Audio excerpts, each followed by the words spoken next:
Buenos días, gracias por estar en la entrevista de Canal 11, un gusto saludarles. Hoy es martes 13 de agosto. Se ha vuelto una cultura la corrupción para los hondureños. Esta mañana tengo distinguidos invitados, vamos a hablar sobre este tema. Aquí don Joaquín Mejía, analista nacional. Bienvenido, gracias por acompañarnos esta mañana. Gracias, Raúl, por la invitación. Don Omar García, analista y aspirante presidencial. Don Omar. Buenos días, Dios y patria para todos. Mucho gusto de estar aquí con usted y con este directo grupo de panelistas también, estimado Raúl. El abogado Raúl Pineda Alvarado, exdiputado también. Abogado Pineda Alvarado. Buen día, un honor estar con ustedes. Abogado, según el exfiscal del Estado, Edmundo Orellana, en Honduras la corrupción es una cultura. ¿No ha mejorado esto? ¿Está en lo cierto el exsecretario de Transparencia, exfiscal del Estado, ex canciller, exministro de Defensa? Yo creo que más bien lo que hay es una subcultura que surge de un fenómeno de adecuación social donde, así como en las grandes ciudades encuentran un cadáver en la calle y nadie se detiene a investigar quién es y por qué murió, así en Honduras la corrupción, que es un discurso manido, un discurso en el que reiteradamente los políticos, la sociedad civil, los líderes, reiteradamente hacen referencia, no conocen el hecho de que no es precisamente la mayor preocupación de nuestra sociedad. La gente quiere trabajo, quiere seguridad, pero ya seguridad material, no seguridad ciudadana, sino que no le roben, no lo asalten en la calle. Y ya la cultura o la subcultura de la corrupción pues, es prácticamente aceptada y lo vemos como un cáncer. Probablemente nunca se encuentre la cura del cáncer, pero nunca hay que dejar de luchar por encontrarla. Y llegar a conclusiones muy prácticas. La manera de controlar la corrupción es con controles. Controles y educación. Eso puede mejorar un poco la situación porque se ha establecido ya con científicos, con cientistas sociales, que la corrupción le causa 50 veces más daño económico que el propio crimen organizado a la sociedad. Y esto es terrible. Abogado, ¿usted qué piensa? Bueno, sin duda alguna la corrupción es un fenómeno que tiene varias cabezas, es como un monstruo de varias cabezas. Una de esas cabezas tiene que ver con estructuras criminales que están incrustadas en el Estado para poder desviar los fondos públicos que deberían ser orientados y destinados para lo que es. Y sin ninguna alguna eso implica que estamos hablando de delitos, de crímenes. Por otro lado, estamos hablando también que hay que recordar que la corrupción, una de las cosas de los efectos que tiene es el hecho de desmoralizar a la sociedad. Y esto hace que, sin ninguna duda, la gente deje de confiar en la institucionalidad e incluso deje de confiar en la democracia, porque cuando la gente ve que un sistema político como la democracia no le resuelve los problemas del día a día, de hambre, de salud, de educación, etcétera, porque en gran parte los fondos destinados para ellos son robados, forman parte de esos actos de corrupción, obviamente tiene un impacto significativo. Y poco a poco hay sectores de esta sociedad que toman dos caminos. Unos que se desmoralizan y se cruzan los brazos y dicen esto no va a cambiar y por tanto me sumo al sistema. Y en esa línea, como decía el abogado Raúl, esta gente, digamos, se vincula con esa subcultura de aceptar la corrupción y de verlo como algo normal para poder superarse en la sociedad o para poder desarrollarse en la sociedad. Pero luego hay otro sector que creo yo que uno lo puede ver claramente también en el país, que denuncia la corrupción, que exige transparencia, que está pidiendo, por ejemplo, la instalación de un mecanismo internacional como la CICI porque consideramos que las instituciones hondureñas en este momento por sí solas no son capaces de limpiarse y transformarse. En ese sentido me parece a mí que Yo creo que no podría hablarse en términos absolutos de que es una cultura, porque eso implicaría entonces que en el país todo mundo estaría favoreciendo la corrupción y nadie estaría exigiendo transparencia y una cultura que sea contraria a la corrupción. Sí, antes de escuchar a don Omar García, esto dijo el fiscal del Estado, Edmundo Orellana. Por favor, Elder. De acuerdo al exministro de Transparencia Edmundo Orellana, la corrupción es cultural en Honduras y ejemplo de ello es que algunos diputados que votaron a favor de la expulsión de la Masi fueron reelectos y ahora siguen como diputados en el nuevo Congreso Nacional. Que a la población hondureña le vale un comino el problema de la corrupción. Es decir, estamos tan adentrados en el tema de la corrupción que ya prácticamente es un patrón cultural entre nosotros. La diputada nacionalista Johanna Bermúdez integra la lista de congresistas que estuvieron a favor del retiro de la Masi. Sin embargo, se defiende arremetiendo contra el exfiscal, calificando como una persona sin moral y sustentándose de su reelección legal. Por favor, con todo el respeto que se merece, lo más fácil es salir corriendo. Si hay corrupción y usted tuvo la oportunidad de denunciar, no lo hizo, por favor, no tiene autoridad moral ni de ningún tipo para llamar la atención absolutamente a nadie. Este especialista en temas anticorrupción concuerda con Orellana, refiriéndose a la deuda pendiente de la justicia hondureña contra algunos políticos que presuntamente se han valido de su investidura para ser parte de la corrupción. Que se fortalezca la institucionalidad, de manera de que ningún servidor público, incluyendo los diputados, los padres de la patria, como se le denomina, pues tengan influencia y puedan tener algún caso de canonjías que les permita evadir la justicia. Para 11 Noticias, Carolina Martínez. Don Omar, comentarios. Si seguimos teniendo un pueblo cobarde, un gobierno cobarde, pues es obvio de que esto va a continuar igual. Las 44 familias que manejan los 3 partidos saben muy bien a qué me refiero. La verdad es que el origen de todo esto, algunos hablan de que la corrupción es por cuestión que nos conquistaron los españoles y que ellos traían situaciones de corrupción porque venían a llevarse todo el oro. Y uno empieza históricamente, pero hay que hablar lo que tenemos. Yo soy un hombre de 60 años, 20 años gobiernos militares y 40 en esto que llaman democracia y que no se ve mayores cambios.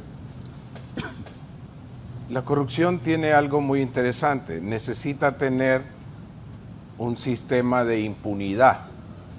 ¿Y qué es impunidad, pueblo hondureño? Es hacer el delito y no pagarlo. Entonces, mientras la nación tenga esta convivencia con lo que es la impunidad, donde la gente nos roba, nos restienen la cara, que se han robado el dinero de los zapatos, como la esposa de un expresidente, otros que se roban los lápices de la escuela, la leche de los niños, que empiezan a perdonar deudas de Banadesa, que empiezan a tener situaciones de la compra-venta de terrenos, que expropian gente allá en las islas, en el Golfo de Fonseca, para tener grandes mansiones, y que empiezan a utilizar el dinero para otros rumbos, se compra un zacate carísimo para el Estadio Nacional, y entonces lo que tenemos acá es un sistema de impunidad, donde el que no roba es un tonto, y el que sí roba es una persona osada, es astuta, y tenemos que estar viendo eso. Yo no considero de que sea una cultura, es un mal, para mí es un crimen, y para mí los corruptos deben de dos cosas, deben de ser metidos a la cárcel y deben de expropiarle sus bienes mal habidos, las dos cosas, porque ahora tenemos leyes en las cuales lo que están haciendo es que sí, se les señala y ellos con su inteligencia emocional, que no se les puede llamar de otra cosa, pues son inteligentes emocionalmente, no se salen de las casillas, un cinismo increíble, y ahí están con respecto a que, mire, por ejemplo, esta diputada, fácilmente habla y dice, ella fue de las que votó para que saliera la Masi, y fácilmente le tira, es que lo que pasa es que el mundo es un cobarde, y entonces él no hizo nada más. Cuando una persona honrada debería decir, cometimos un error. Realmente esto es lo que ha hundido más el país. Y entonces, lo que estamos haciendo, nosotros venimos trabajando en este tema de lo que es la percepción de la corrupción del país a través de los informes de Transparencia Internacional. Mi oficina es la que nosotros lanzamos desde el año 2000 hasta el 2024, lo que es precisamente el apartado de cómo va Honduras en su índice de percepción de la corrupción. Ya en el año 2000, el gobierno de Carlos Flores se perfilaba en el 71 lugar de índice de percepción de la corrupción pueblo hondureño. Año 2000. Cuando Mel Zelaya estaba de presidente, los 2 años que él estuvo, y después vino todo lo que sufrimos con el golpe de Estado, pero los 2 primeros años del gobierno liberal de Manuel Zelaya, Honduras era el país más corrupto de Centroamérica. Porque nosotros comparamos los índices de percepción de la corrupción entre Honduras y Centroamérica. Seguidamente viene el golpe de Estado de este señor también liberal, Micheletti, ¿verdad?, donde Honduras vuelve a ser el país más corrupto de Centroamérica. Esa cantaleta de viva Honduras y todo lo demás sirvió para robar. Y eso está ahí en el índice de percepción de la corrupción. Queda entonces el señor Pepe Lobo, gobierno nacionalista, y de 4 años de gobierno, 3 años fue Honduras el país más corrupto de Centroamérica. Bien, entonces el gobierno del señor Hernández trata de luchar, ya Honduras estaba entrando ya no en 80, ya no en 90, ya no en 100. Está en 124, pero después sigue subiendo y termina en su gobierno constitucional, porque el siguiente fue inconstitucional porque se reeligió sin que la Constitución lo dijera y todavía de fraude, y fue subiendo, y Honduras queda atrás de Nicaragua. Nicaragua empieza a subir en corrupción, pero el señor Hernández entrega a Honduras en el lugar 157, 2021. 2022 vuelve a quedar ya la señora Xiomara, 157, y el año pasado 154. Y entonces aquí lo que nos quieren vender, pueblo hondureño, es que esto es una cultura y este país, por eso este país tan rico en recursos naturales, que es el más rico de Centroamérica, tiene la población más pobre de Centroamérica. Mientras aquí entonces tenemos esta situación de aceptación, y aquí siempre hemos estado analizando, nos preocupa bastante porque todos los momentos de revolución y convulsión social tienen previamente una convivencia con la corrupción.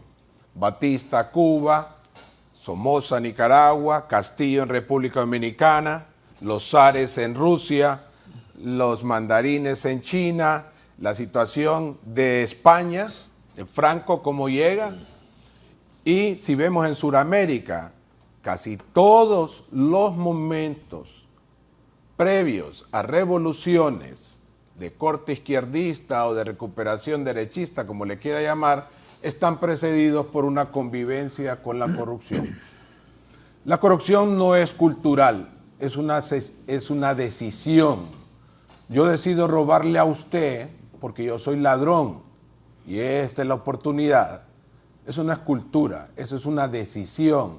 Por tanto, la decisión, pueblo hondureño, tiene que ser que metamos a la cárcel a los que nos roban, que les neguemos la mano. Y yo se lo he dicho aquí en su programa, a mí un expresidente me ofreció la mano públicamente y se la rechacé por ladrón. Aquí no tenemos que andar viendo a los presidentes como que son monarcas, son típicos ciudadanos y ya, y tienen que dar cuentas una vez que ya terminan su periodo. Pero aquí quieren meternos de que esto es una cuestión de caciques y que son vienen de Dios y que estas personas pueden robarnos y que den gracias que nos roban porque ellos decidieron robarnos y que nos están haciendo un bien a nosotros cuando tienen el cinismo de ponerle los nombres. Nos roban puentes y les ponen los nombres de ellos a los puentes. Nos roban los hospitales y nos están metiendo hospitales chatarra. Nos roban escuelas y nos quieren meter que la educación que nosotros tenemos ahora, esa debe de ser, y no se debe de dar una evaluación en la universidad para entrar, porque esto no se puede cambiar. ¿Y qué vamos a hacer con la gente que se está dando cuando el país se está debilitando y está perdiendo las oportunidades geopolíticas, geoestratégicas y geoeconómicas que generacionalmente nos corresponde a usted y a mí, pueblo hondureño? Mi opinión es esta. Yo soy un socialdemócrata. Y en ese sentido, yo no puedo avalar que se crea de que es una cultura. Jamás. Eso no es cultura. Eso es decisión de robo. Y el problema es que estamos dándole la mano a ladrones y poniéndole los nombres de ladrones y ladronas a centros de salud, a calles, avenidas y a escuelas. Y no estamos luchando contra eso y más bien lo estamos viendo como algo que es de admirar, y eso jamás. Sí. Don Raúl, es una prueba que la corrupción en Honduras es cultural. Eso que los diputados expulsados por la MASI, que expulsaron a la MASI, fueron reelectos, como afirma Edmundo Orellana. Yo creo, para empezar, que un país, un pueblo que vota por corruptos no es víctima, es cómplice. Pero esto tiene mucha más profundidad que el análisis tópico, que el relato retórico o académico de la corrupción. Hay 13 programas iguales a este en Honduras. Tenga la seguridad que ahorita perdimos mucha gente que estaba viendo el programa y dijeron, están hablando de lo mismo, están hablando de la corrupción, porque la gente realmente se desmotivó, ya no está interesada, ya no cree en la lucha contra la corrupción porque se da en los niveles más elevados. No es fácil. Cuando Callejas llega al gobierno, llama a los diputados de su bancada y les dice, he visto los carros de ustedes muy dañados por la campaña y les quiero ayudar a comprar un carro. Y el Fondo Petrolero dispone de 250,000 empiras para regalárselos a cada diputado. Obviamente, la mayor parte de ese dinero del Fondo Petrolero no llegó a los diputados. Pero 2 diputados dijeron, bueno, ¿y el origen de estos fondos? ¿No iremos a tener problemas en el futuro? No vamos a tomar el dinero. Uno de esos diputados fue César Castellanos. Luego vino la bancada, se reunió y dijo que esos 2 diputados habían hecho un desaire, una ofensa al presidente Callejas, que nos quería ayudar y que como consecuencia de eso no había que dirigirle la palabra a los diputados disidentes, no invitarlos a bancada ni tomarlos en cuenta para nada. A la semana siguiente la presión era tan grande, que los 2 diputados eran una especie de apestados, de parias dentro de la bancada del partido de gobierno, que dijeron, bueno, esto no lo podemos cambiar, vamos a recibir el dinero porque ya estaba, y creo que voy a dar ese acuerdo de eso, que estaba el parqueo del Congreso solo con carros nuevos. Y también hubo corrupción porque el que compró los carros recibió una comisión de 2 vehículos para él, ¿va? De gratis, obviamente. Y se fue a pedir el dinero. Y el dinero ya no estaba, ¿va? El dinero se le había entregado a un diputado de Colón y el dinero había desaparecido. La lucha contra la corrupción no es fácil. No crea usted que es fácil por aquello de la adecuación social, porque entre la gente no existe ese rechazo, ese repudio. Corrupción como parte de un sistema. Nosotros reclamábamos que el Congreso tenga un reglamento antidemocrático, entonces dijeron con magnífico que reglamento, pero por ejemplo, como consecuencia de eso tenemos un Congreso hipertrofiado. Tenemos 17 directivos, todos con un sueldo diferente al común del diputado raso. Mientras Guatemala tiene 3 vicepresidentes, en Honduras el artículo 20 de la ley orgánica dice que deben existir por lo menos 6, pero no dicen para qué 6. Y así tenemos en esta directiva actual un primer vicepresidente, 6 vicepresidentes, 3 vicepresidentes alternos, 2 secretarios alternos, 2 prosecretarios, hasta sumar 17 directivos, a la mayor parte de los cuales les dan un carro, les dan seguridad, les dan un sobresueldo. Mientras Guatemala solo tiene 9 directivos por todo, siendo un país más grande, nosotros tenemos 17 directivos. Es decir, estamos peor que cuando teníamos un reglamento que cuestionamos mucho. En El Salvador hay apenas 14 comisiones en el Congreso, aquí tenemos 29. Y eso implica que es una forma de corrupción, porque en el momento en que yo le responsabilizo a usted de una actividad en el Congreso, tengo que pagar más. Y ahora, para ponerle la cerecita al pastel, le dan sueldo a los suplentes. Le dan 60,000 empiras a cada suplente. Usted se pregunta cuánto le cuesta una sesión del Congreso del Pueblo Hondureño y qué es la contraprestación que le da el Congreso de la República. Entonces usted encuentra ahí corrupción por todas partes. Lo de la Maxi, una vergüenza nacional, porque es la confesión plena de que somos incapaces de resolver un problema con nuestra estructura institucional. Y es muy cómodo decir, estamos contra la corrupción. El problema es cuando usted tiene que ponerle nombre y apellido. Ese es.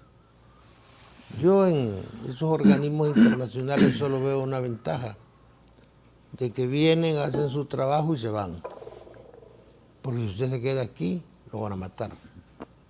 Tan sencillo como eso.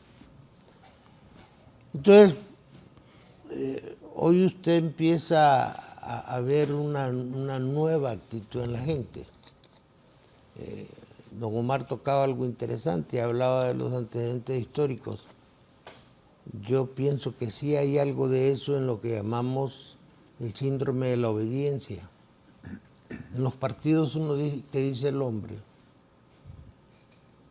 La disciplina del Partido Nacional, un partido disciplinado. No, no es disciplina, es simple y llanamente temor, obediencia, porque eso lo tenemos en el ADN, lo que diga el jefe, lo que diga el líder, lo que diga el hombre, aunque esté mal dicho.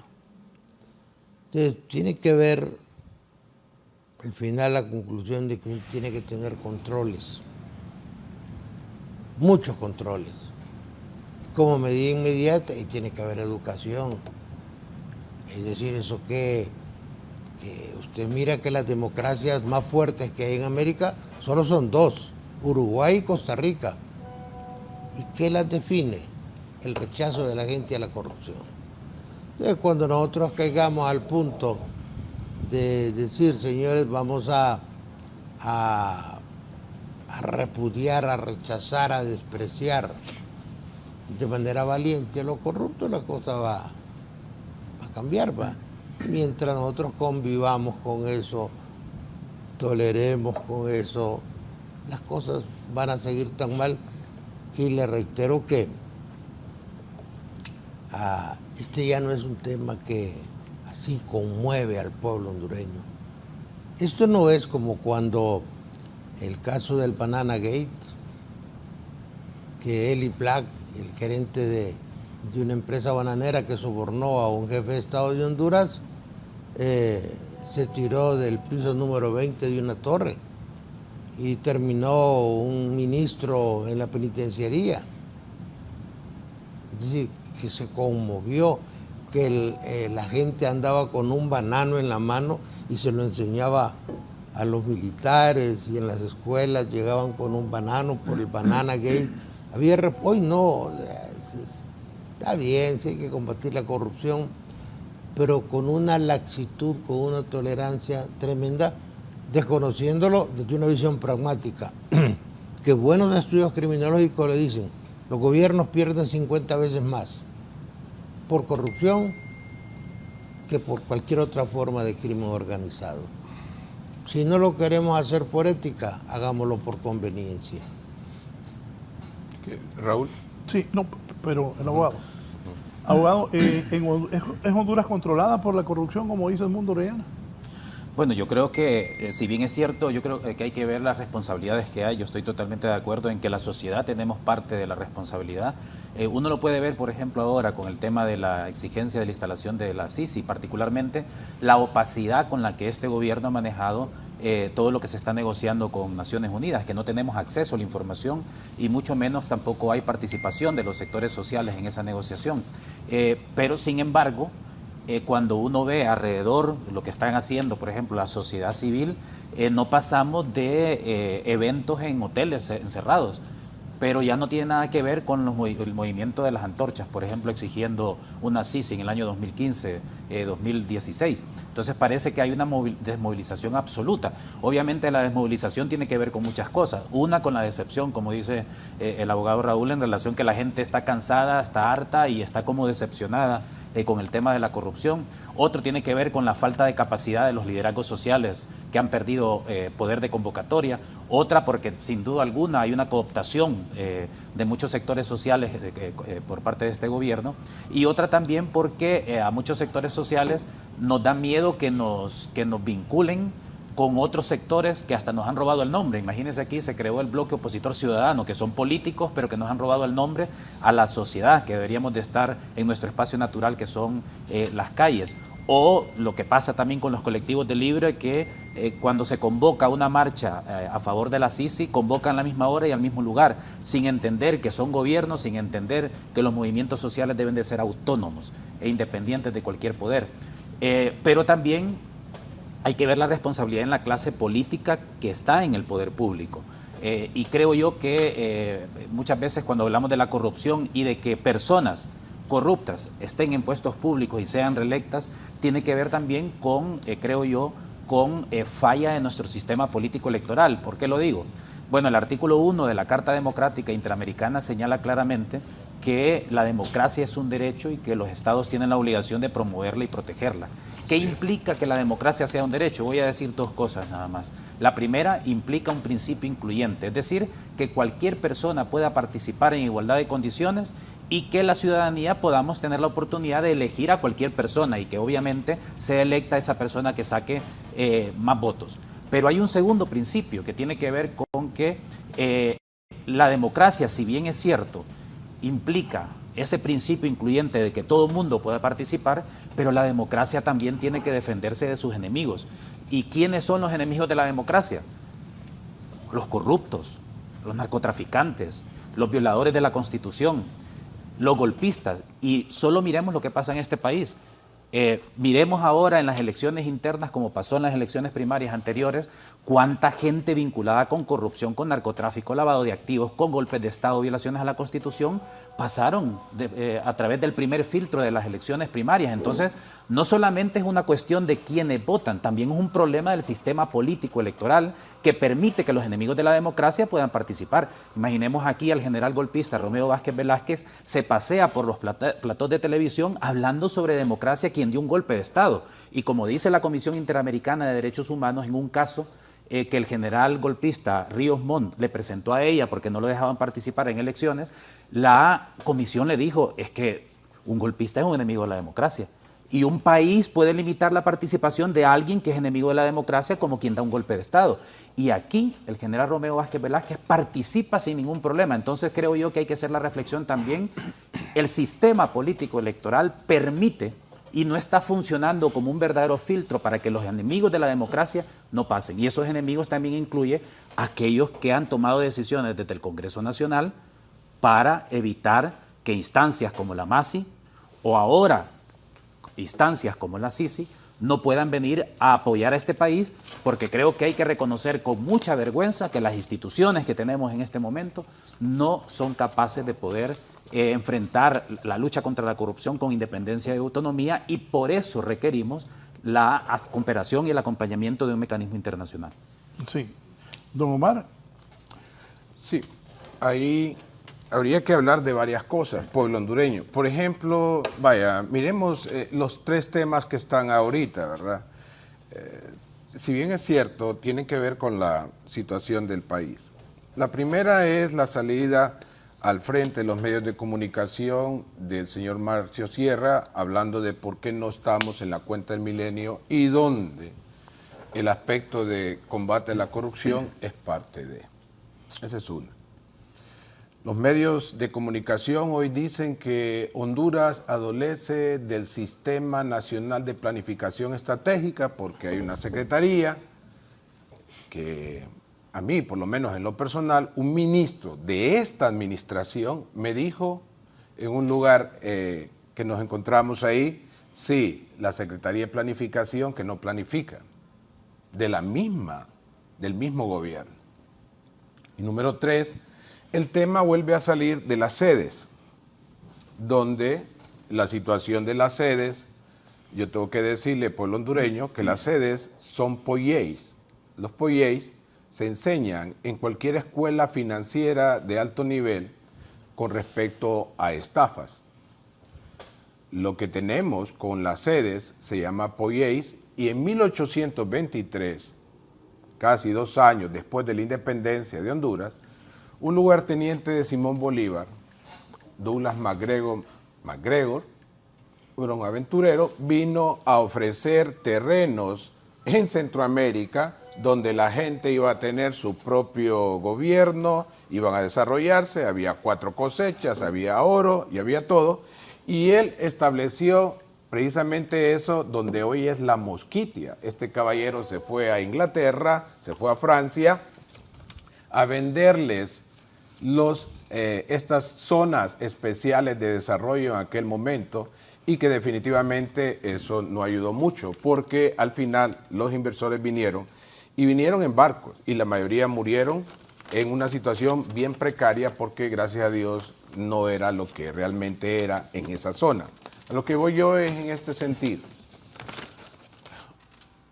Una nación se construye con la verdad, no se construye con mentiras.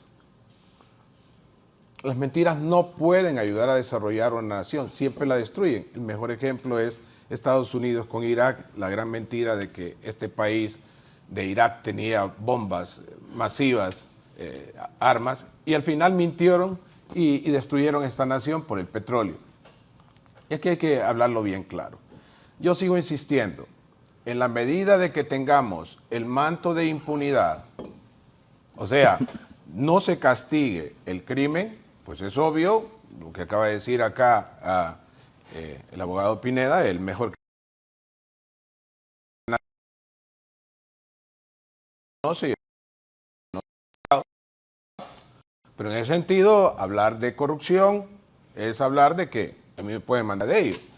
que decir pueblo hondureño. Aquí el doctor Mejía acaba de decir algo muy interesante, ¿verdad? La situación del narcotráfico. Para que Honduras tenga los niveles de corrupción o narcotráfico previamente a lo que tenemos, el narcotráfico solo puede crecer en lugares donde hay alta corrupción. El narcotráfico no puede crecer en países donde se controla y donde se castiga el crimen. Entonces, si nosotros seguimos acá viendo de qué forma se obvia el castigo al crimen, es obvio de que va a continuarse robando el dinero. Cada momento exitoso de corrupción es una escuela menos, son plazas menos de maestros, son plazas menos de enfermeras, de doctores, es menos medicina. Cada éxito de corrupción son menos carreteras, menos aeropuertos y puertos. Y aquí tenemos inclusive una situación donde una nación está viviendo en este instante que no puede construir hospitales, pero va corriendo a construir un centro penitenciario en un lugar que para mí, si yo fuese presidente, ahí lo que tendría es una base naval básica para controlar todo lo que es la situación de comercio de personas, armas y animales y narcotráfico que ahí se da, porque no tenemos presencia. Además necesitamos tener con respecto a zapotillos. Entonces, hay situaciones en las cuales aquí de país tenemos que hablarlo como tal. El origen casi democrático, y cierro con esto, y usted lo sabe, Raúl, siempre lo he dicho acá, necesitamos una democracia creíble y funcional. Creíble que quede la persona que más votos recibió y funcional que disminuyen los pobres. Como no tenemos democracia creíble, entonces están los actos de corrupción donde estos sistemas cooptan los partidos se hacen de la vista gorda allá en el gobierno y donde el mayor problema está en el Congreso Nacional. No es tanto en el Poder Ejecutivo, es en el Congreso Nacional donde se neutralizan o se crean leyes en favor de la corrupción o no. Costa Rica, ¿por qué fue mencionado acá? Porque tiene presidentes y ministros en la cárcel.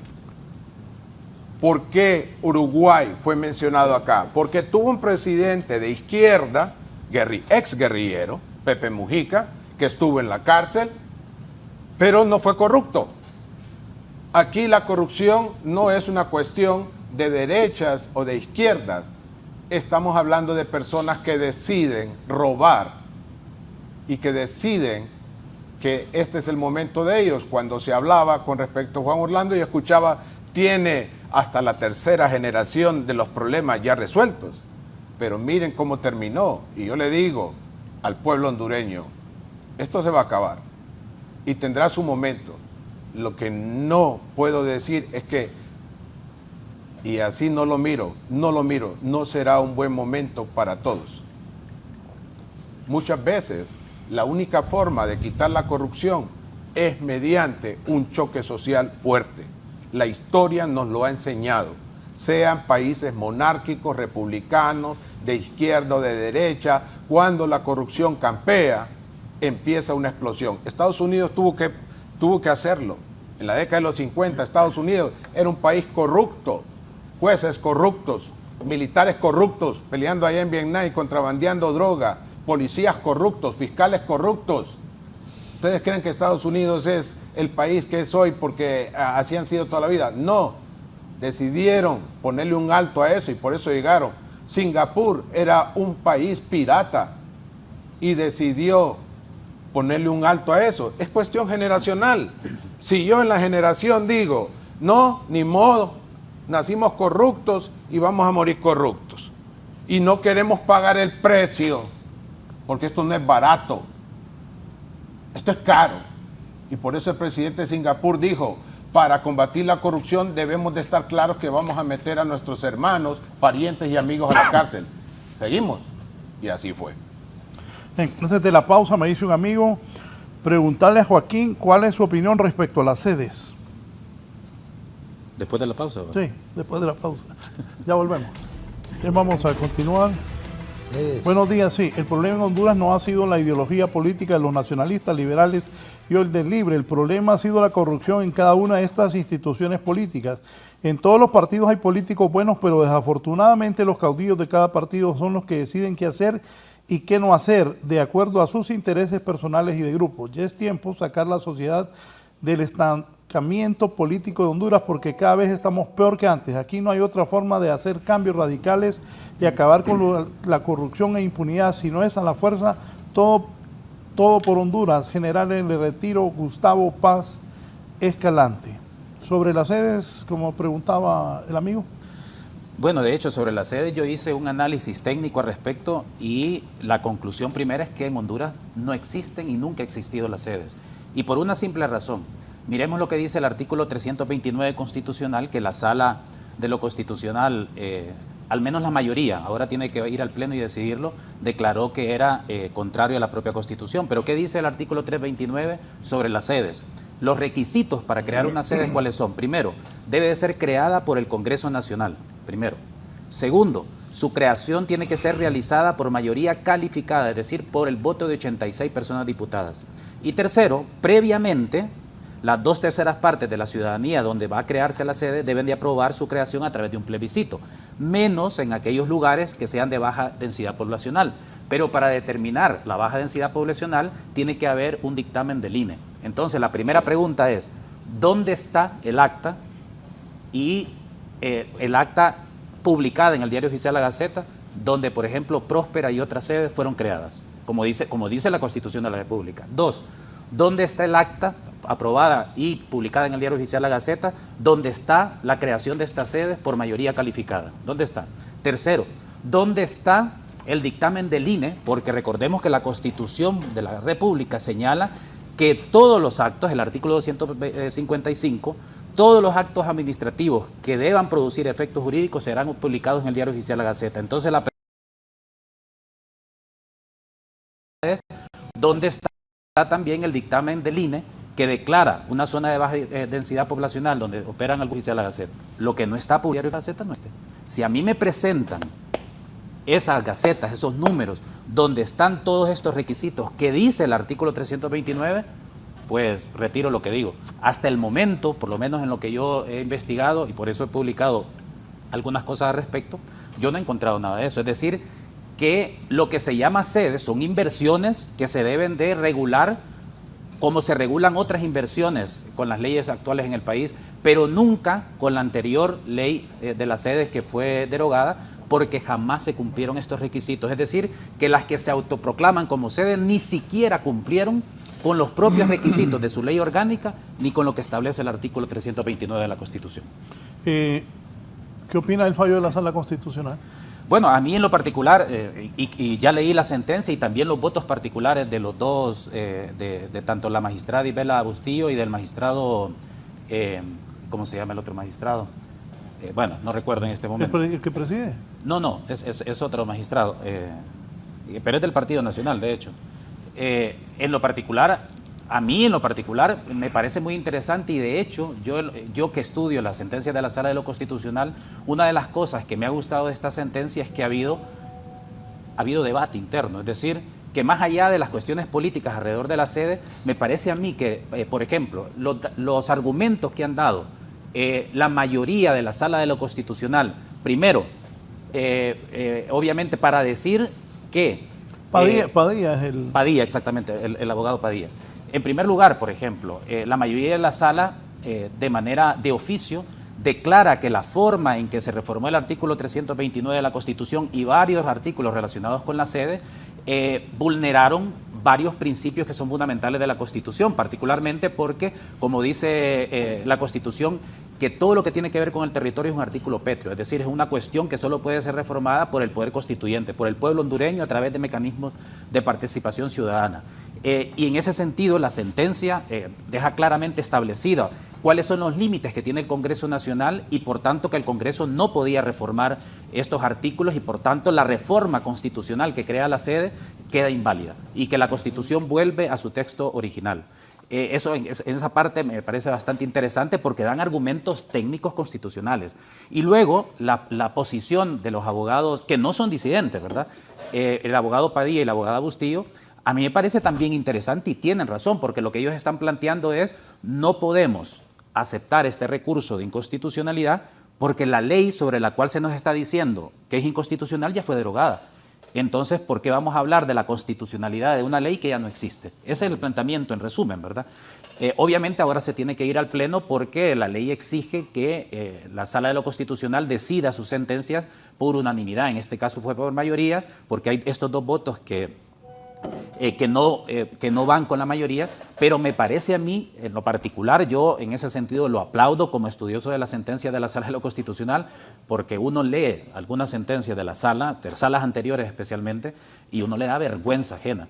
Y uno le da vergüenza que dan ganas hasta de vomitar porque es lamentable el nivel tan bajo de capacidades técnicas de quienes han planteado ciertas cosas a nivel constitucional. Pero a mí en esta sentencia una de las cuestiones que yo aplaudo y yo espero que la Sala pueda continuar en esa línea es que han dado argumentos. Y en ese sentido, por eso yo insisto, ¿verdad?, que me parece a mí que sería bastante injusto señalar tanto a la magistrada Bustillo como al magistrado Padilla de señalar de que ellos están a favor o en contra de determinadas cuestiones, cuando creo yo que la posición de ellos ha sido, en este caso concreto, simplemente decir, ya hay una ley que fue derogada, por tanto, ¿por qué vamos a hablar sobre la constitucionalidad de una ley que ya no tiene efectos jurídicos?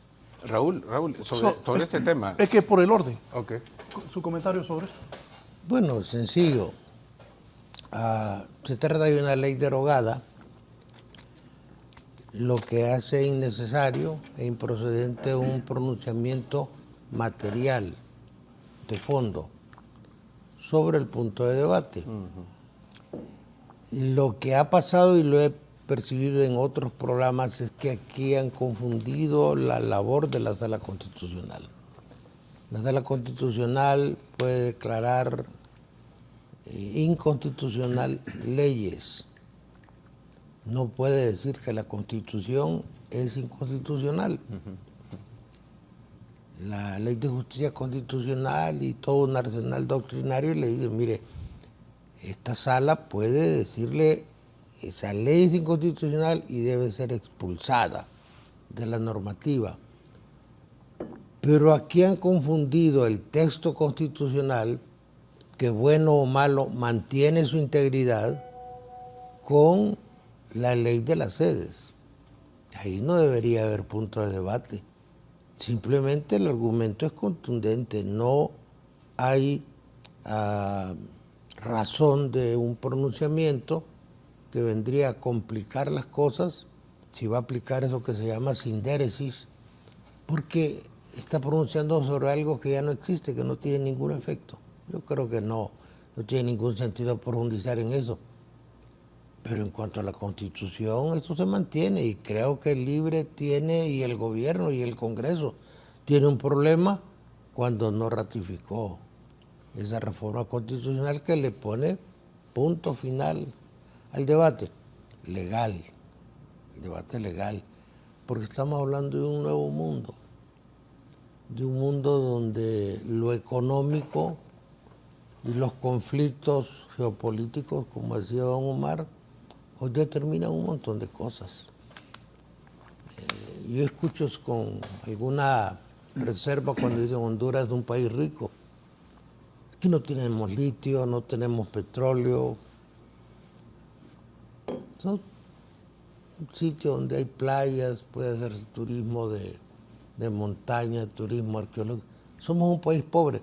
Por eso es un acto de corrupción que el Congreso vaya a aprobar 1.500 millones para elecciones internas y primarias, más 150 millones que le va a dar a política limpia para un proceso donde ahí donde está sentado don Omar, dijo Julio Navarro, que ya sabían los resultados. Y yo creo que así va a ser, ¿va? Un país pobre tiene elecciones modestas. ¿Cuánto le van a costar las elecciones al pueblo hondureño? Las internas piden 1.400 millones. 1.500 más 150 para política limpia. para saber que andamos mal. Ajá, y más lo de las Fuerzas Armadas, que la movilización de todo eso. En Guatemala no las está. urnas las lleva el correo. Ahí nomás en Guatemala. El correo se encarga de distribuir las urnas. Esto es un negocio. ¿Sabe cuánto ganan los empleados del Consejo? Casi triplican su sueldo entre horas extras y una serie de mecanismos que hacen. Usted y yo sabemos el negocio de las licitaciones del software. La gente llega ahí y sale millonaria. Y es corrupción. Entonces yo creo que una de las cosas que debería llenar de gloria al Congreso, y le ruego que si eso pasara, que no va a pasar, nos invite todos los días a quemarle incienso a los diputados, es que no les aprueben esas cantidades, es una vergüenza. Con eso le puede salvar la vida a un montón de gente que se está muriendo de dengue porque no tiene los insumos médicos necesarios. De ahí que corrupción, sí, nosotros estamos pensando en la corrupción del que se va a robar a... Sector público. Una vez me dijo un fiscal, por la ruta que vamos, nos vamos a terminar robando el café y el azúcar de la oficina. Inexplicablemente venía un guardia de seguridad con una secretaria y le dice, mire abogado, que esta señora se llevaba estas 5 libras de azúcar y estas bolsas de café. Y en aras de una verdad histórica poco conocida, con eso que llaman golpe de Estado, Romeo Vázquez se opuso hasta el final para que se capturara a don Manuel Zelaya, a pesar de tener la orden de la Corte Suprema y de que los que firmaron esa orden no han sido mencionados ni una vez, pero que son los responsables porque ellos la firmaron. Le puedo asegurar que Romeo Vázquez, si se opone a eso, se hubiera ido en el mismo avión en que se fue Manuel Zelaya. No era muy valiente el militar entonces. Pero hubo otro grupo de personas que le dijeron claramente, nos da la baja, y eso implicaba, si usted se sigue oponiendo, se va a ir con él. Ya eso era inevitable, pero a Vázquez le ha tocado cargar con ese San Benito, donde una situación que todavía no se ha descrito en su realidad fáctica. Raúl puede hablar de eso porque fue el segundo hombre el que le habló Manuel Zelaya cuando lo capturaron. Que hay que interesa una nueva actitud del hondureño. Pero una nueva actitud no solamente de los políticos, que nosotros nos vamos contra los políticos, es de todo, sociedad civil. De acuerdo. La sociedad civil, donde usted está tocando, ahí va encontrando también cosas que realmente no son motivos de orgullo. Es decir, hay gente que, al igual que los líderes sindicales, se ha hecho viejo manejando y viviendo de las ONG y sacándole dinero al gobierno. Aquí hay ONG que sacaron 2.000 millones del gobierno de Juan Orlando Hernández. Entonces, sí sentimos que estos esfuerzos, pues pequeños, modestos, de algo van a servir, aunque, insisto, perdamos audiencia porque el tema de la corrupción no le interesa al pueblo hondureño, porque ya se cansó. ¿Cuánto tiempo tenemos de estar hablando de la corrupción? Y hablan con un cinismo extremo personas que han sido cuestionadas por corruptos. Sí. Eso es lo ofensivo. lo sorprendente, ¿verdad? Y ofende. Que van a hablar de temas que ellos mismos han vulnerado. Y finalmente, democracia, elecciones, y las elecciones solo sirven para cambiar pacíficamente las autoridades. Usted lo que ocupa es una democracia eficaz, una democracia que le dé dignidad. Mientras no tenga eso, va a tener elecciones, pero no va a tener democracia. Omar. Sí, yo cerrando el tema de... Yo no soy un experto en derecho, ¿verdad? Pero admiro el trabajo de ambos, históricamente, del abogado Pineda y también del doctor Mejía. Pero no quiero pecar de ser iniciado en derecho comparado, pero estaba viendo que Estados Unidos en 1985 cerró todo lo que era cualquier figura parecida a las sedes, y eso fue a raíz de una situación en Oregon en 1985, donde se cedió un terreno igual en esas condiciones como las que se dicen acá, ¿verdad? Con inversión y todo lo que quieran, pero de repente, de la noche a la mañana, en menos de 3 meses, un señor de la India, Oshi Pawan, un gran líder espiritual, trasladó decenas de miles de personas a ese lugar, de tal forma que se cambió hasta el idioma, se cambiaron los lo que nombres pasa ahorita y todas en cosas. El Salvador con los chinos. Sí. Casi 200.000 chinos radicados en El Salvador. Y entonces, ¿qué pasó ahí? Empezó a darse el choque cultural y tuvo que intervenir el FBI, y Ronald Reagan tuvo que desplegar la Guardia Nacional y expulsaron a eso. Eso quedó abandonado totalmente y se revisó a raíz de eso la relación de apertura al pueblo hondureño. Y yo quiero decirle, si los gringos fallaron y rectificaron, ¿por qué nosotros no hacer lo mismo también de fallar, ya está dado, y rectificar? Y en ese sentido, nosotros tenemos que estar bien claros que ceder el territorio a otro grupo de personas no es bueno para nadie, porque al final la tercera generación no se va a identificar con el actual gobierno del momento, generacionalmente hablando. Es el caso de Crimea con Ucrania y Rusia. Entonces, ahora el nuevo ejemplo que nos está trayendo acá, en el caso de China con El Salvador. Y al final así va a pasar, porque no hay una vinculación. Por eso es importante que los territorios pues tienen derecho. Yo cuando miro los programas que hay ahorita actuales de sedes, para mí caben dentro de los soles, ¿verdad? Y uno empieza a ver la figura. Soy todavía viendo esto así aparte, ¿verdad? Pero hay ya una figura para atraer la inversión, porque la inversión debe ser bienvenida. No obstante, siguiendo con el tema ya de corrupción, pues tiene que haber una respuesta acerca de ello. No podemos nosotros seguir con esto, y la verdad es que cada vez que estamos poniendo nuestro descanso en lo exterior, como el caso de la Sisi, la Masit, para mí siempre lo miré como algo que es como un alpinista que leí que quedó colgado del brazo y ya venía en medio de un cañón donde corría mucha agua y él no podía zafarse, y ya quedó de tal forma que si continuaba venía la corriente de agua y se iba a ahogar. Entonces él decidió cortarse el brazo para poder sobrevivir. Entonces, este caso de presencia de la Sisi y la Masi para mí cae en ese tipo de cosas. Pero nosotros tenemos que tener respuesta ante esto. La democracia creíble y funcional es la que nos hace falta para poder fortalecer y salir de estos problemas de corrupción, de impunidad que nosotros tenemos. La transparencia, el hecho de que yo no pueda dar cuentas públicamente, el hecho de que lo que yo hablo, lo que yo negocio, lo que yo compro, pues no debe de pedirme usted cuenta acerca de ello. Los gobiernos demócratas tienen que dar cuenta de los recursos que están utilizando. Un verdadero gobierno demócrata está presentando en qué se está llevando el presupuesto.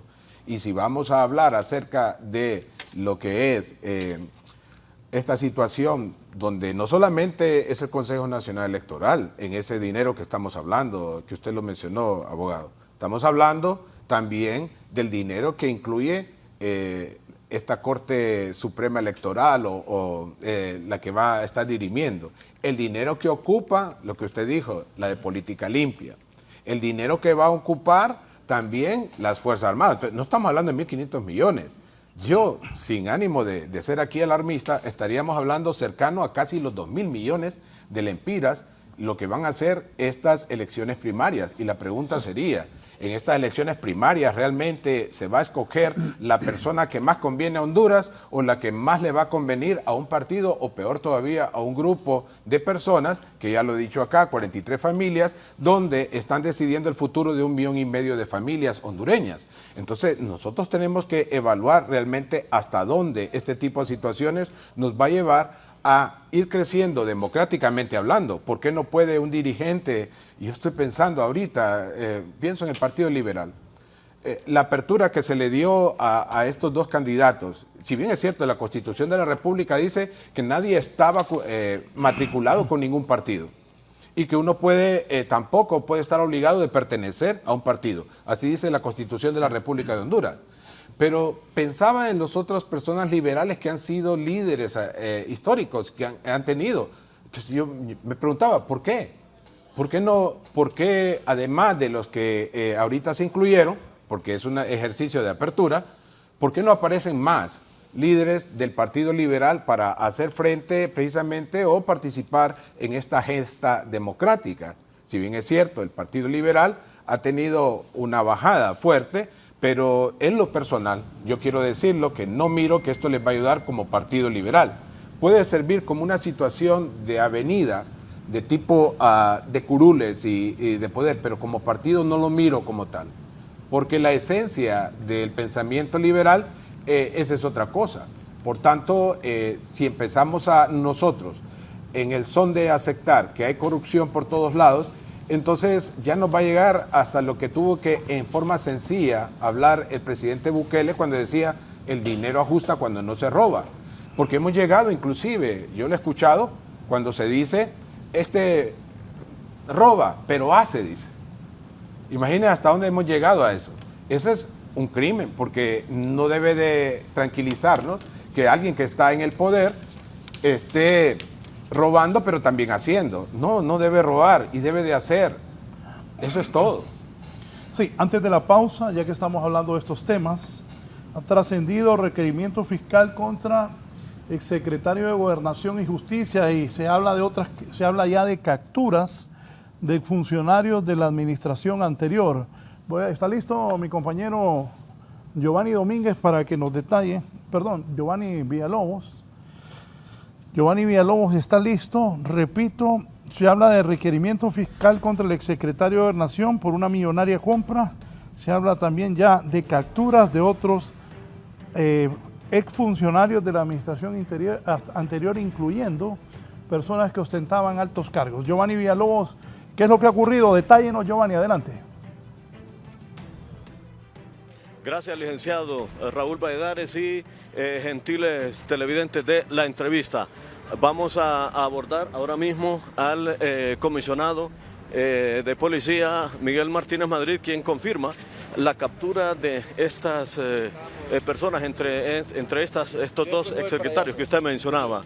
Comisionado Martínez Madrid, se confirma la captura de dos exsecretarios. Muchas gracias. La orden de captura más bien en contra de dos exsecretarios de la administración anterior y otras personas por la compra de vehículos en el cuerpo de bomberos. Muchas gracias, licenciado. Creemos que fue una oportuna intervención por parte de la Policía Nacional.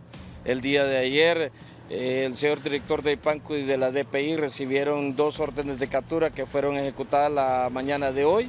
Desde ayer se programaron los equipos de trabajo tanto de IPANCO como de IPOL y de la DPI, y siguiendo las instrucciones precisas del director estratégico se ejecutó bien sincronizada al mismo tiempo en dos lugares diferentes de la ciudad capital, porque sabíamos que si se detenía a una de las personas y salía en los medios de comunicación y la otra persona era detenida a las 2 horas, posiblemente se iba a dar a la fuga para cualquier lugar, para Nicaragua.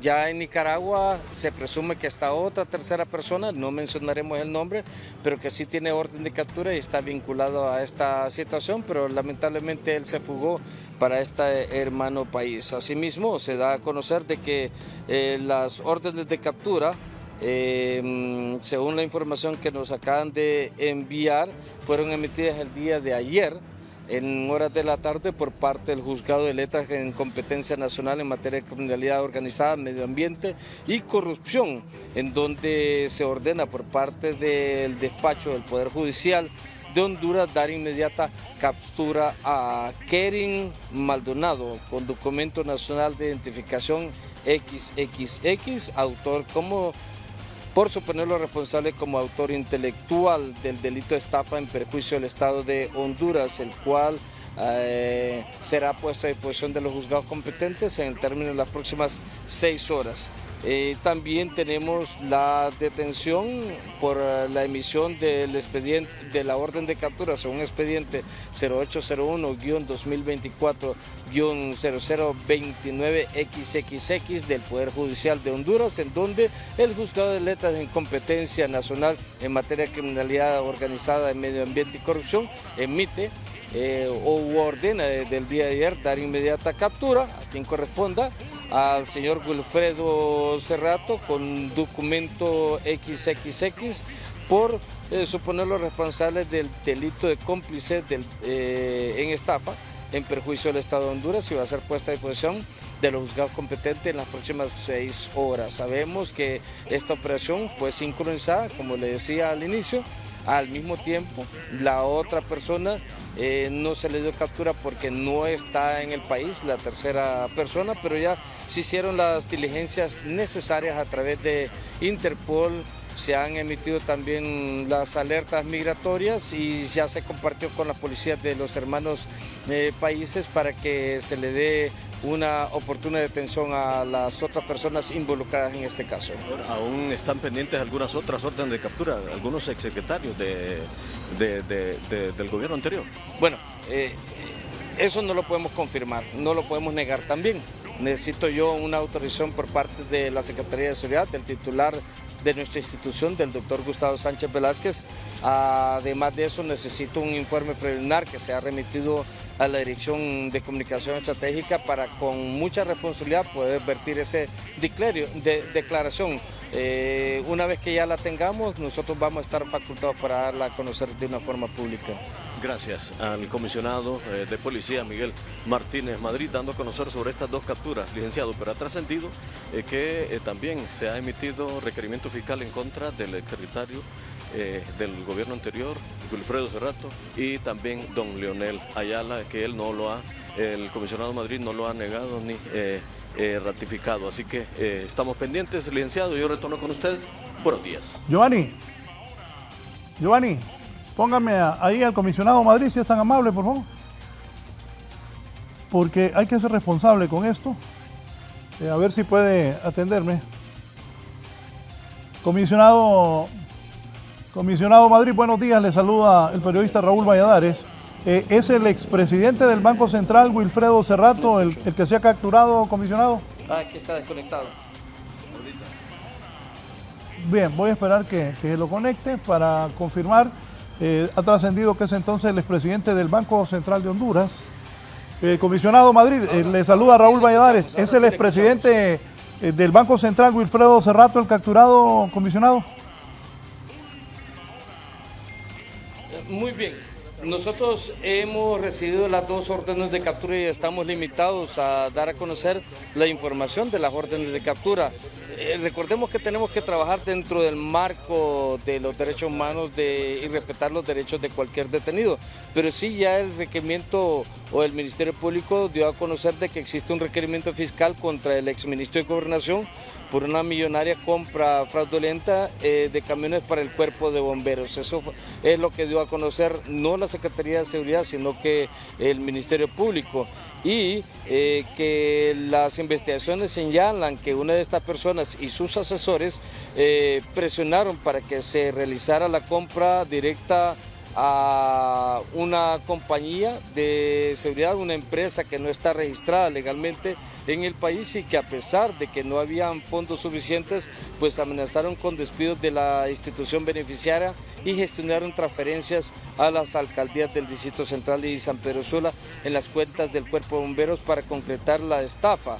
De acuerdo a las investigaciones que da a conocer el Ministerio Público, los camiones adquiridos no son aptos para trasladar agua, su peso es inadecuado y su gran tamaño los hace imposible de maniobrar en las vías de estas ciudades, lo que no solo evidencia una grave deficiencia en la calidad de los bienes adquiridos, sino que también pone en peligro la capacidad de respuesta del Cuerpo de Bomberos ante las emergencias. Esta información la dio a conocer hace unos breves instantes el Ministerio Público a través de un comunicado de prensa. Nosotros en la Policía Nacional nos estaremos limitando a dar a conocer de que la efectividad y la coordinación de nuestros equipos de trabajo siendo liderados por parte del director estratégico, en este caso miembros también del directorio nacional, que es el director de Dipanco, el director de la DPI y DIPOL como policía de investigaciones o encubierta, logró identificar a las dos personas, sujetos o personas de interés. El día de ayer se emitieron las órdenes de captura, el día de hoy ya en la mañana se ejecutaron. Esto nos da a conocer la efectividad de este proceso de detención y captura, y es gracias a la emisión de, según el expediente 0801-2024-00XXX, se emitió por parte del Juzgado de Letras de Competencia Nacional en materia de criminalidad organizada, medio ambiente y corrupción, que se emite dirigido al director de la DPI, las dos órdenes de captura en contra de estas dos personas, y se da la orden de ponerlas a disposición en el término inmediato de 6 horas después de su detención. Giovanni y comisionado. Le escucho, no sé si tiene... Sí, comisionado, es que alguien me está hablando y yo por eso le preguntaba a usted que puede ser un homónimo del expresidente del Banco Central, este señor que se llama Wilfredo Cerrato Santos, que ha sido capturado. No es el expresidente del Banco Central, es porque hay un nombre similar al que fue expresidente del Banco Central de Honduras.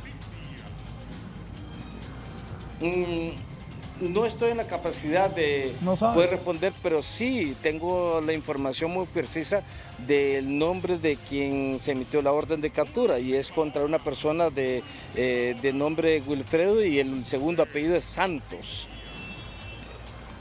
Ministro de Gobernación, exministro. Entonces, ese es el segundo apellido, el primer apellido es Cerrato. Ok, gracias.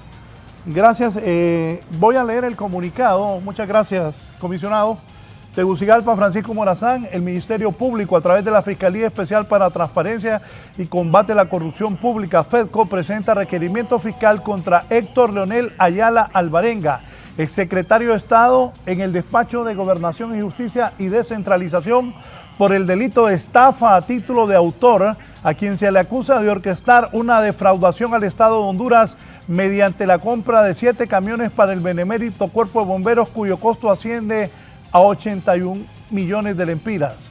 También se acusa de complicidad en el delito de estafa a Wilfredo Cerrato Santos y Héctor Martín Cerrato Velázquez, asesores de Héctor Ayala Alvarenga. Aquí está, confirmando lo que yo digo, que no es Wilfredo Cerrato el presidente del Banco Central, es un homónimo. Y aparte, mientras que a Kevin Francisco Maldonado Aguilar, supuestamente representante legal en Honduras de la empresa israelí Safe Security, enfrenta cargos por estafa a título de autor y uso de documento falso. Pongan atención, entonces la orden de captura es contra Leonel Ayala, exministro de Gobernación, y 2 asesores de él, Wilfredo Cerrato Santos y Héctor Martín Cerrato. Pone atención, Elder, bien les dije, y por eso le pregunté al comisionado que si estaba hablando del expresidente del Banco Central, porque yo tenía mis dudas, y aquí lo confirmo, es un homónimo que era asesor del exministro de Gobernación Leonel Ayala. Las investigaciones señalan que Ayala Alvarenga y sus asesores presionaron para que se realizara la compra directa a Safe Security, una empresa que no estaba registrada legalmente en el país. A pesar de saber que no habían fondos suficientes, amenazaron con despidos en la institución benemérita y gestionaron transferencias de las alcaldías del Distrito Central y San Pedro Sula a las cuentas del Cuerpo de Bomberos para concretar la estafa. Maldonado Aguilar, por su parte, presentó una oferta engañosa que prometía camiones nuevos de la marca alemana MAN con tecnología avanzada para combatir incendios. Al contrario, se adquirieron vehículos con fallas mecánicas y técnicas graves. Según peritaje forense, se encontraron irregularidades en el estampado de la serie del motor y la carrocería de los automotores no corresponde a la marca MAN. De acuerdo a la investigación, no sé si es MAC la marca, dice MAN ahí, pero yo conozco los camiones MAC. De acuerdo a las investigaciones, los camiones adquiridos no son aptos para trasladar agua. Su peso es inadecuado y su gran tamaño los hace imposibles de maniobrar en las vías de estas ciudades, lo que no solo evidencia una grave deficiencia en la calidad de los bienes adquiridos, sino que también pone en peligro la capacidad de respuesta del Cuerpo de Bomberos ante emergencias. Eso es parte del comunicado de la Fiscalía y del Ministerio Público. Entonces el ministro de Gobernación, Leonel Ayala, se han girado órdenes de captura contra él y 2 asesores por una supuesta estafa. Vuelvo en un momento con mis invitados, don Omar García, don Joaquín Mejía y don Raúl Pineda Alvarado. Estábamos hablando de temas de corrupción y apareció esta orden de captura. ¿Comentarios sobre esto que ha ocurrido esta mañana? Bueno, hay que definir claramente si se trata de una mala compra o de un ilícito penal, ¿va? La tendencia de nosotros es ver en todo un caso penal. Ahí tendrá que hacerse una verdadera evaluación de los datos de prueba y establecer si lo que fue la compra implicó un acto de malicia, de dolo, si hay nexo causal, cómo se efectuó. Aparentemente lo que hay es un delito, pero ahí va a encontrar usted la laxitud del Código Penal de la impunidad que llaman algunos sectores, donde va a ser muy difícil que esta gente quede con medidas cautelares de prisión preventiva, ¿va? Entonces, aquel morbo, porque hay morbo en esto también, de satisfacer a la gente porque fulano está preso, no se va a dar. Aparte que un ministro, y yo conozco muy bien a don Leonel, eran eran actores de reparto, no eran los grandes decisores. Los decisores en el gobierno de Juan Orlando Hernández eran él y su familia. Mientras que estos eran gente que la tenían en los cargos, pero que no eran del primer anillo de influencia. Pero esta acusación es por su gestión como ministro de Gobernación. Claro, pero eso que están hablando, ahí hay una hipérbole de parte de la Fiscalía, 81 millones. Sí, pero los camiones ahí están.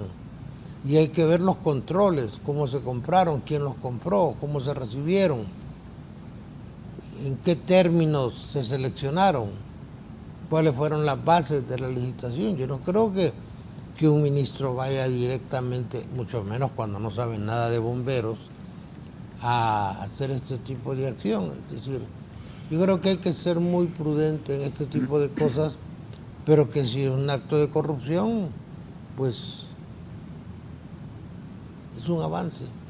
Modesto, pero un avance al fin. Sí, por mientras hablan mis invitados, busquen la parte donde ahí detallan y le hacen una acusación en ese comunicado. Detallan que él habría estado presionando y que el dinero saldría de fondos de alcaldía de San Pedro Sula y entiendo que de Tegucigalpa. Busquen esa parte, Elder, abogado. Bueno, yo creo que sin duda alguna, además de lo que dice el abogado Pineda, con lo que estoy de acuerdo, es importante recordar que este tipo de acciones del Ministerio Público, si están basadas en lo técnico, si están basadas realmente en un proceso de investigación serio, efectivo y diligente, tiene un impacto que es significativo. El más reciente sondeo de opinión pública del ERIC-SJ señala claramente que el 81.3% de la población encuestada considera que el Ministerio Público, que los jueces, las magistradas, magistrados, protegen los intereses de las personas corruptas y poderosas de este país. Y eso es grave para una democracia cuando la gente no confía en la institucionalidad.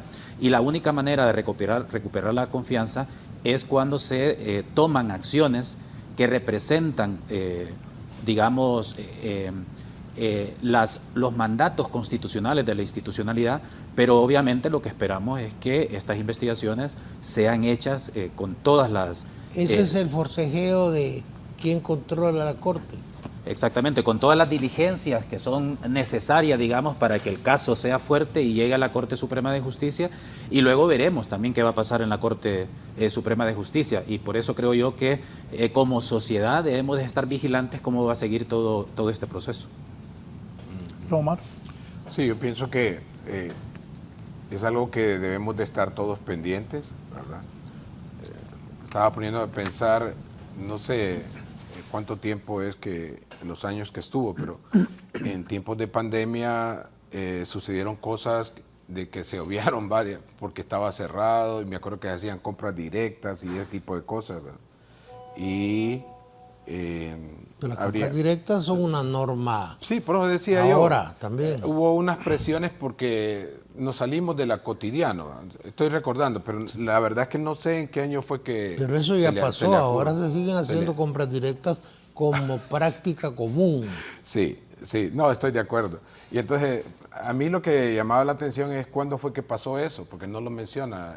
Siempre cada vez que analizo un documento me pongo a pensar cuándo, y noté que el documento no habla de cuándo. Entonces empecé a elucubrar ahí, de repente fue en la época de la pandemia, pues.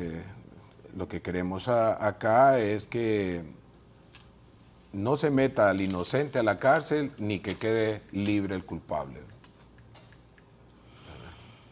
Con respecto a esto.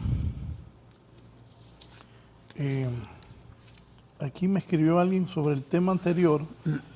Decía, también se puede declarar inconstitucional reformas constitucionales de acuerdo a la doctrina, la tesis de la inviolabilidad de los principios fundamentales que argumenta existen ciertos principios fundamentales y estructuras esenciales de la Constitución que no pueden ser alterados ni por el poder constituyente derivado. Si una reforma constitucional viola estos principios o estructuras esenciales, puede ser declarada inconstitucional. A lo anterior habría que agregar la tesis de límites implícitos que sostiene que el poder constituyente tiene límites implícitos en sus facultades de reforma. Estos límites derivan de la necesidad de preservar la identidad y coherencia de la Constitución. Si una reforma constitucional altera de manera fundamental la identidad de la Constitución o su coherencia interna, puede ser declarada inconstitucional. Una más, la tesis de la supremacía del poder constituyente originario, ello es que el originario, el que crea la Constitución, es supremo y no puede ser limitada por el constituyente derivado, equivalente al Congreso que opera la reforma conforme al procedimiento establecido en la misma Constitución. Si el derivado excede su mandato o actúa contra los principios fundamentales dictados por el poder constituyente originario, sus actos pueden ser revisados y declarados inconstitucionales. Bueno, esa es una tesis plausible propia de una corriente que se llama neoconstitucionalismo. En Honduras, los funcionarios no tienen más facultades que las que señala la ley. Los ciudadanos podemos hacer todo lo que la ley nos prohíbe, pero los funcionarios solo pueden hacer lo que la ley les permite. Sí. La Sala Constitucional, en un caso procedimental, que por ejemplo decidan reformar algo relacionado con el territorio y no llegaron las 4/5 partes que establece el propio texto constitucional, en el aspecto adjetivo sí puede decir eso es inconstitucional, pero la ley lamentablemente dice que la Sala Constitucional puede declarar inconstitucionales las leyes. Es un absurdo decir que la Sala va a decir la Constitución es inconstitucional. Sin embargo, puede cambiarse. Pero es una tesis plausible propia del neoconstitucionalismo que le dice que hay un supraderecho, lo de la Corte Interamericana de Derechos Humanos, que yo veo con alguna reserva porque es una tercera instancia, ya se ha convertido en una tercera instancia y los jueces hoy ya no son jueces nacionales, son jueces interamericanos. Y en 30 y pico de años solo ha podido emitir 186 fallos. Entonces, esas son teorías, una tesis plausible, muy buena, puede ser objeto de debate, pero la ley, y repito, los funcionarios no tienen más facultades que lo que dice la ley y los ciudadanos podemos hacer todo lo que la ley nos prohíbe, dice otra cosa. Bueno, un tema de debate interesante, académico, que ojalá podamos hacer un programa con don Raúl para discutir eso y apartarnos de la vulgaridad de los temas que abordamos con los políticos de nuestro país. Bueno, yo voy a hacer unos matices porque yo creo que más que corrientes simplemente forma parte de la evolución del derecho constitucional. y en ese sentido hay que recordar que la Constitución nuestra establece unos límites bien concretos. Cuando el artículo 2 dice que la soberanía reside en el pueblo y de él derivan todos los poderes del Estado, lo que está haciendo es dividiendo claramente lo que es el poder constituyente y el poder constituido. El poder constituido son todos los poderes del Estado, incluyendo la Sala de lo Constitucional, el Congreso. Y la propia Constitución establece, bueno, de hecho nuestra Constitución establece una serie de mecanismos de lo que le llamamos de irreformabilidad, es decir, que la Constitución dice, por ejemplo, primero, que los poderes constituidos como el Congreso puede reformar la Constitución, pero a través de un procedimiento reforzado. Especial. Exactamente, es decir, que la Constitución tiene que ser reformada en sesiones ordinarias en primer lugar, por el voto de 86 diputados y diputadas en segundo lugar, y tercero, que se ratifique en la siguiente legislatura en el mismo periodo de sesiones ordinarias y también por 86 votos, es decir, mayoría calificada. Y eso lo puede hacer el Congreso Nacional.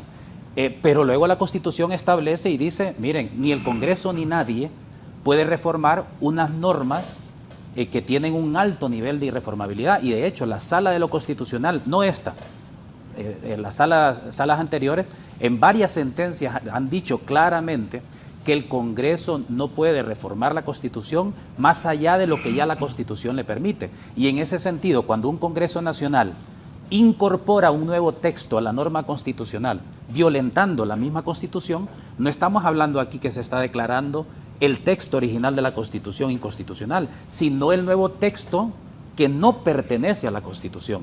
Y eso es lo que es importante que tenerlo claro.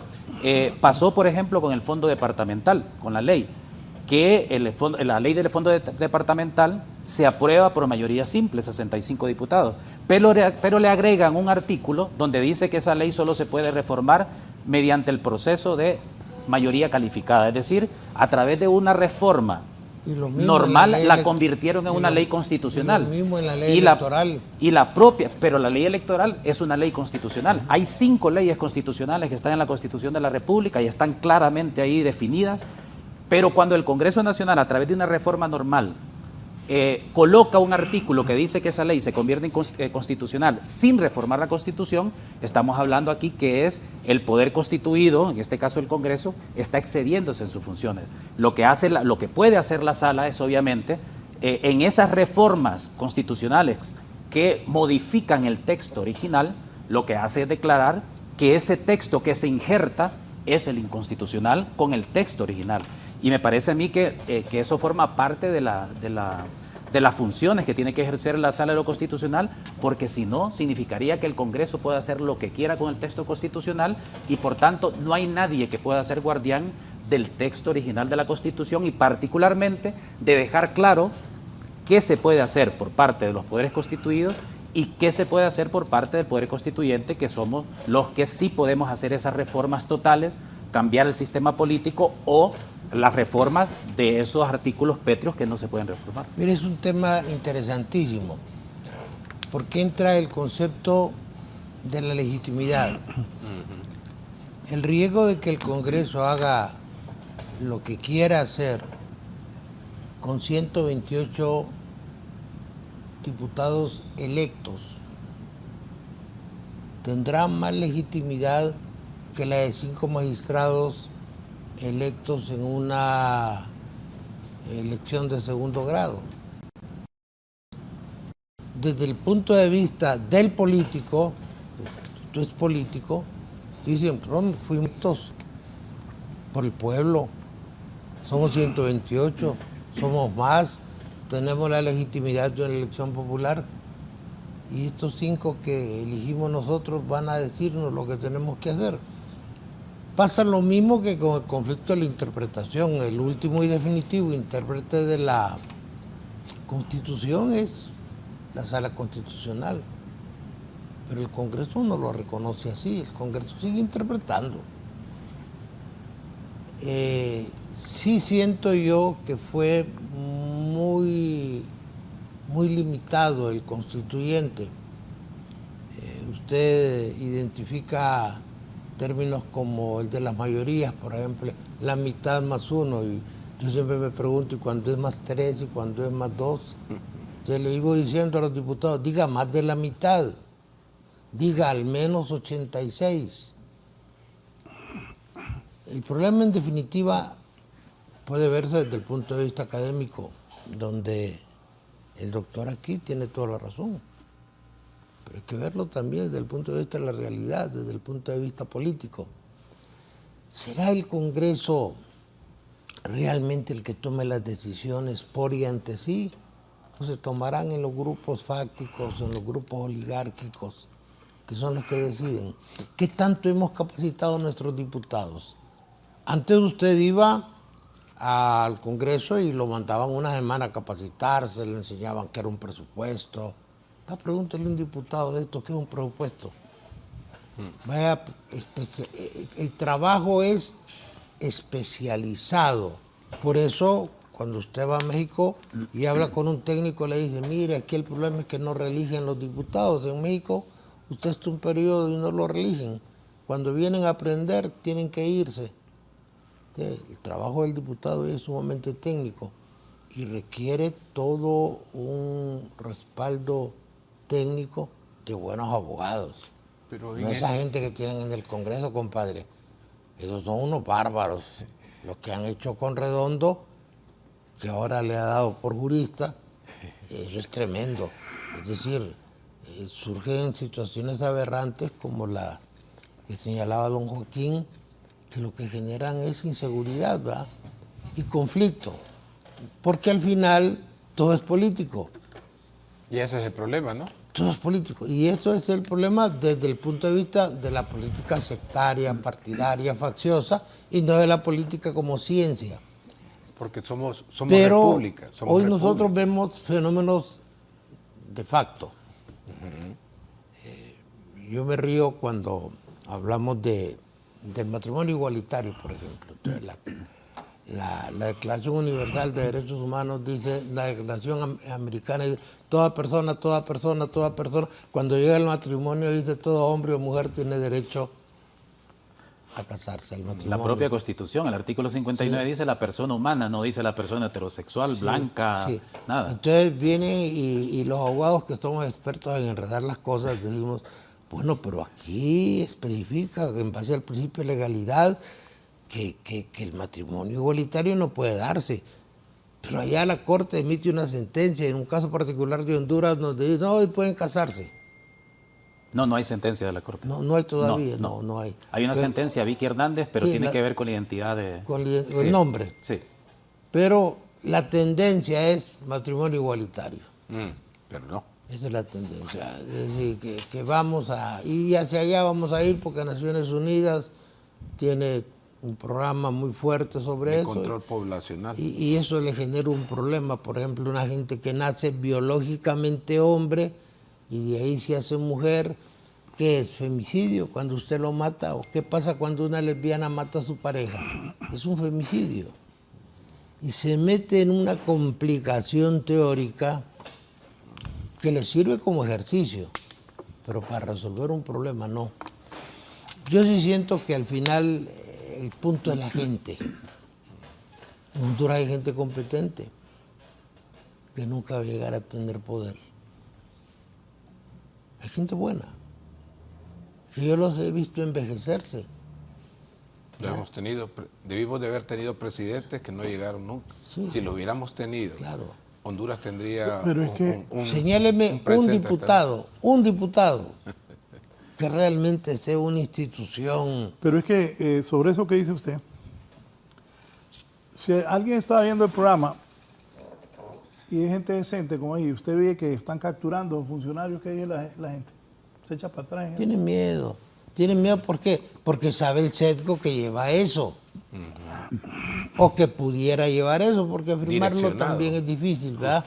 Justicia direccionada, dice. Claro, pero y en la actitud de la gente, si yo tengo mi área de confort definida, ¿para qué me voy a ir a meter a problemas? Mi familia me va a decir, no, pues no se meta a eso, mire, ¿qué va a hacer? Va a terminar preso. Pero los pesos, abogado, los pesos y contrapesos son necesarios, pues. El problema es el modelo republicano. Que tenemos muchas leyes y poca justicia, para mí. Lo miro yo como ciudadano. Yo miro muchas leyes y poca justicia. Y fácilmente lo legal desplaza a lo legítimo. Y lo legítimo es en realidad lo que le da fuerza de gobernabilidad, porque el pueblo, otra vez constituyente, el poder que viene, ¿verdad?, se siente como que no está representado. Mire, usted dijo una verdad y yo la comparto totalmente y quiero decirle, son grupos fácticos que controlan el Congreso Nacional. Le dieron una orden a los 3 partidos para que no sesionaran el año pasado, para que no hablásemos de las reformas electorales. Las reformas electorales solo podían hablarse en el año pasado, en este año no. Y necesitamos hablar sobre la segunda vuelta, necesitamos hablar sobre la reelección, no solamente de los presidentes, de los alcaldes, de los diputados, sino que necesitamos hablar cuántas veces puede ser reelecto una persona. Necesitamos hablar de el voto electrónico. Necesitamos hablar acerca de plebiscito y referéndum. Lo interrumpo un momento. Necesitamos hablar no se quiere hablar de eso, pues. No se quiere hablar de eso. Eso tal vez para la próxima. Ya en esta. No, por eso le digo, es que yo le estoy dando la razón. Oiga, y tal vez para la próxima. Le estoy dando la razón a él cuando dice que los grupos fácticos dominan el Congreso. O sea, le dieron la orden y se van y bien obedientitos regresan este año. Y ya de repente queda chorrera otra vez de decisiones de Congreso. Nos denota, esto hace mi tesis que les estoy gritando a todos los medios. 43 familias dominan Honduras, sobre 1,5 millones. ¿Cuándo vamos a decir basta? Por eso estamos tan pobres. 8 de cada 10 hondureños son pobres. Por eso en Costa Rica son 2 de cada 10 pobres. Por eso estamos, lo siento, yo disiento con usted, Honduras es un país rico en recursos, con mucha población pobre. Por eso cada vez que sube el 1% en el PIB, en Honduras la pobreza solo retrocede 0.64. En Latinoamérica, cada vez que un país sube un 1% en el PIB, la pobreza retrocede casi el 1%. Por eso tenemos lo que tenemos, por eso tenemos gente que no quiere pagar impuestos, por eso tenemos electricidad tan cara, por eso cada día está costando más la vida y cada vez hay más desaliento, por eso no hay esperanza nacional, porque no se quieren dar las reformas electorales democráticas, por eso tenemos una democracia fallida, una democracia que nos está multiplicando los pobres y no nos da ni prosperidad, ni seguridad, ni tampoco democracia.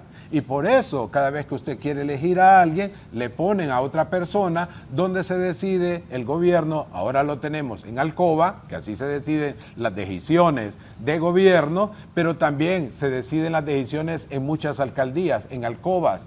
No, esta es una república y tenemos que cambiarla. Solo así vamos a poder salir de estos 40 años de atraso democrático que hemos tenido a una verdadera democracia.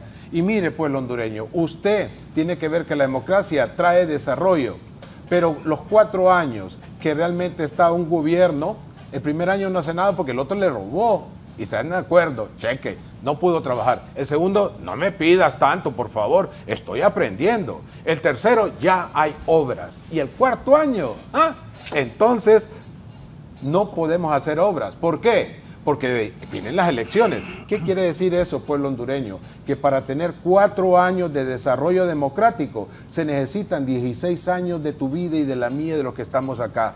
Yo les digo ahorita, ¿ustedes creen que eso es justo? Cuando podemos cambiar realmente eso, la decisión está en nosotros. Por eso los socialdemócratas vemos las situaciones en forma diferente. Nosotros estamos por encima. Y siempre los capitalistas ofrecen que todos vamos a ser ricos. Los comunistas dicen no deben de haber ricos. Pero los socialdemócratas decimos multipliquemos la clase media sacando a la gente de la pobreza. Por eso creemos en emprendedurismo, donde el capitalismo salvaje y los comunistas no están con el emprendedurismo. Y vemos sobre situaciones de cambio que necesitamos reformas electorales y democráticas. Y ahora es que vamos a ir a una discrecionalidad dentro de lo que es el Consejo Nacional Electoral y también de la Corte Suprema Electoral para ver si nos dan reformas, cuando no quieren que cambien nada. ¿Por qué? Porque ellos van a tener dinero y mucho dinero y estarán desayunando y almorzando en Nueva York, en Londres y en París. Mientras tanto, nuestra gente se está muriendo en los recónditos porque está aspirando a tener una esperanza, y mientras haya tanta migración huyendo de nuestra nación porque no hay esperanza nacional, es porque no tenemos democracia realmente real. Debe ser funcional y creíble, que quede la persona más votada y que disminuyan los pobres, no que los aumentemos. Basta ya. Gracias por su participación esta mañana, don Omar García. Abogado Joaquín Mejía, gracias. Sus comentarios finales, si están amables. No, yo solamente hacer un llamado primero a la población para que podamos ejercer nuestro poder soberano en el espacio natural que nos corresponde, que es la calle, para exigir la instalación de una SISI en primer lugar. Yo sigo insistiendo que a pesar de que la instalación de una SISI representa una vergüenza, porque es aceptar que nuestras instituciones no tienen la capacidad ni la voluntad para poder luchar contra la corrupción y la impunidad, pero evidentemente es necesario. Y en ese sentido también el llamado y la exigencia al gobierno de la República para que deje de mantener una opacidad alrededor del tema de la SISI, para que permita la participación y el control de la ciudadanía sobre lo que se está negociando, porque no puede ser que Naciones Unidas y el gobierno de la República estén negociando la instalación de una SISI con todas las explicaciones y que la ciudadanía no tengamos claridad, no sepamos con transparencia qué es lo que se está negociando y qué es lo que está sucediendo. ¿Ya no viene la SISI? Bueno, yo sigo teniendo las esperanzas que pueda avanzarse en el convenio, pero es porque yo soy bastante optimista. Pero cuando uno le pregunta a la gente, a la mayoría de la gente, el último sondeo de opinión pública del ERIC dice 58.8% de la gente cree que ya no viene. Somos doble cara los hondureños, repudiando la corrupción de otros y a la vez promoviendo este mal en otros ámbitos de vida. Bueno, yo creo que no se puede generalizar. Las generalizaciones no se pueden realizar. Obviamente en cualquier país hay de todo, y yo creo que el hecho de que Honduras, aunque sea poco, haya avanzado, de que podamos cuestionar, de que podamos señalar, de que podamos definir lo que es justo, lo que es injusto, lo que es corrupción o no, significa que obviamente hay un sector social de la población que sigue creyendo de que es posible fortalecer la democracia, tener un verdadero Estado de Derecho, instituciones confiables y particularmente luchar contra la corrupción, porque al final, como dice Julio Scherer Ibarra, la corrupción bifurca la ley que convierte a la ciudadanía en dos tipos de ciudadanos: los impunes y los no impunes. Los impunes son aquellos que obviamente no son castigados, y los no impunes somos el resto de la sociedad que ante cualquier error nos cae todo el peso de la ley, y hay que luchar para que eso no siga sucediendo. ¿Va a cambiar Honduras o va a seguir igual en corrupción? Bueno, yo creo que tenemos que cambiar. Y miren, cuando miramos el pasado, yo creo que Honduras ha avanzado. Miremos Honduras lo que era en los 70, en los 80, en los 90. Yo creo que poco a poco hemos ido avanzando en algunas cosas. Obviamente no es lo suficiente. El problema, creo yo, es creer, como dice el padre Ismael Moreno, que esto es una carrera de 100 metros. Es decir, que mañana vamos a ver los cambios. Esto es una carrera de relevos. Y posiblemente muchas de las cosas ni siquiera las vamos a ver quienes estamos aquí. Pero debemos de seguir insistiendo, porque si creemos que esto no va a cambiar, nos vamos a cruzar de brazos y vamos a dejar que ese sector, sobre todo de la clase política que tiene el país en donde está, pues siga continuando o continúe con eso, y que el país siga cayendo en picado. Gracias al abogado Joaquín Mejía. Doctor Pineda Alvarado. Yo creo que hay que dar una visión retrospectiva. Nuestro país abolió la esclavitud en 1823, antes que los Estados Unidos. La primera constitución la hicieron 6 diputados. Solo eran 11, uno por departamento. Se podían hacer cosas buenas. No creo en el fetichismo legal, es decir, hagamos una ley nos va a cambiar.